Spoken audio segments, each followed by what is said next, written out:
Hey GED students, it's GED question of the daytime, and I'm ramping up this concept we've been working on of distance by throwing some negative numbers at you. This is usually all it takes to get students to lose their minds. So let's take a look. It says, what is the distance between -7 and -4 on a number line? Okay, last question of the day we did these distance problems two different ways. We drew it on a number line. We'll do that. Or we subtracted the two numbers. We'll do that as well. So let's draw it on a number line first. That's the easiest way to visualize this. So let's see, on a number line,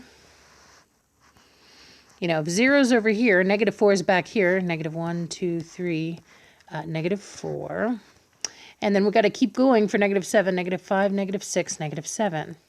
Now, what's the distance between -4 and -7 here? Well, let's count units. 1, 2, 3 units. There's 3 units difference between them, or distance between them. So what's the distance between -7 and -4 on a number line? 3. But you say to me, Kate, I can't be drawing out a number line every dang time, especially if those two are really far apart. It's going to take me forever to count. I need a better way. Fine. A better way would be to subtract. Remember that distance is synonymous with difference. But whether you're dealing with difference or distance on a number line, you must make sure that your answer is positive. Distance is always positive. And so to ensure that our number is positive, there's a few different ways to do it. But one of the easiest ways is just to put the bigger number first. So which number is bigger? Guys, be careful now. Greater than, it'd be -4. -4 is less debt than -7. You have more money, or -4 is to the right of -7 on a number line. It's bigger. And from that, I'm going to minus. Now, careful. What am I going to minus? I'm not going to minus 7. I'm going to minus -7. Now, this is why I didn't really want to do this mathematically. This one's a little complex. I have to deal with subtracting a negative. So hopefully you guys know how to subtract a negative.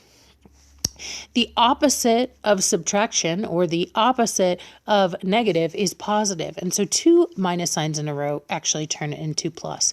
So -4 plus 7, I'm $4 in debt, and then I add 7. I do end up with 3 this way as well. Not as easy to think about, but still a 3. Now you might say, well, okay, what if I went in the opposite order because I forgot that, -4 wasn't bigger? No big deal. -7 minus -4.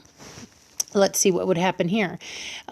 2 minuses in a row gives me a plus, and I'd say, oh my gosh, I ended up with a -3. But you and I know that distance is always, always positive. So even if you got -3, you would take the absolute value of that. You would make your answer be positive. So the absolute value of -3 is just +3. Again, 3 different ways to conceptualize this problem. Probably this one's the easiest for most students, but any of these ways, I still get 3. If you have any questions about this or any other GED math topic, be sure to drop it in the comments and I'll do my best to answer it.